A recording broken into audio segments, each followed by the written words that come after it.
Hello guys. So today we are going to discuss another very important data structure and algorithm question.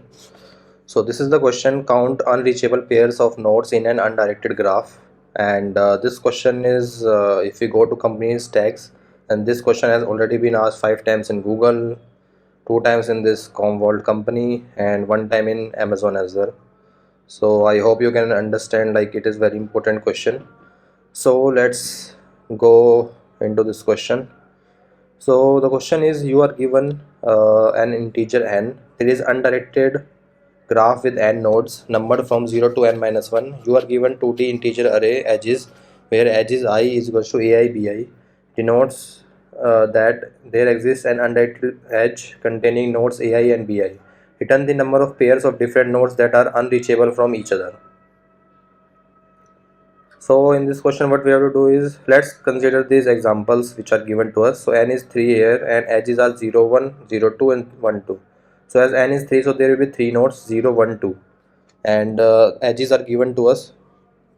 So this is the graph which will be formed, and here we can see that for every pair, like, we can go from 1. If we consider 0 1, then we can go from 0 to 1. If we consider 0 2, then we can go from 0 to 2. If we consider 1 2, then we can go from 1 to 2 as well. So each and every pair is reachable, so our answer will be 0. So it is in the explanation also it is written that there are no pairs of nodes that are unreachable from each other, therefore we return 0. And there is another example. So in this case n is 7, so nodes will be numbered from 0 to 6, and we are given some edges. So these edges are given 0 to 2, then 0 to 5, then 2 to 4, and 1 to 6, and 5 to 4. So we can see that this 3 is separated out, and 1 6 are connected components. So there are total 3 connected components here, and yeah, we will use the idea of connected components here. So I think you have understood the solution question here. Let's try to understand how we can solve it. So I am considering this second example here. So in our example, 0 2 4 5 are connected. We can see that 0 2 4 5 are connected, and 3 is another connected component, and 1 and 6 are also connected. So we can see that for, let's consider what will be the answer for 3. So for 3 there can be 6 pairs, because there are remaining 6 elements, 6 nodes present. So 1 into 6, so 6 answer comes from here. If we consider these two connected components, then for 1 there are 5 other nodes which are not connected to it. So, and for 6 also there are 5 nodes which are not connected to it. So we can say that 2 into 5 will come for this connected component. Same thing goes for this connected component. For this connected component, if we consider for 0, 3 nodes are not connected to it, 3 1 and 6. Same goes for 2 as well, 3 nodes are not connected. So this will be 3 into 4, so 3 into 4. So we will add all of these in order to calculate our answer.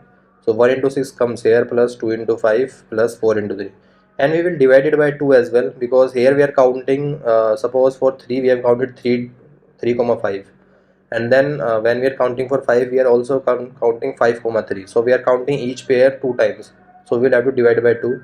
So this comes 6 plus 10 plus 12 plus divided by 2, that is equals to 14. So here answer is 14. So in this way our question is described, and how we can solve it.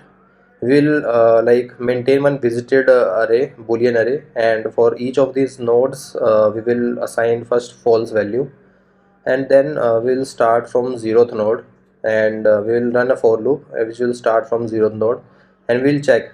Initially the value is false for this, so we'll run a DFS from 0, and we'll count how many nodes are present, how many nodes are connected with 0. So that we can do by DFS. So 0, and when we are encountering each of the nodes, we will also mark them as visited. So here 0 2 4 5 will get marked as true, 0 2 4 5 are marked as true. Now in our for loop, and we will also maintain our answer 4 into 3, so 12 will be added to our answer. Now we will go at first index in our for loop, and we'll see that its value is also false, so it will go inside DFS again, and 1 and 6 will be marked as true. So 1 and 6 are marked as true. So there are two elements, so 2 into 5.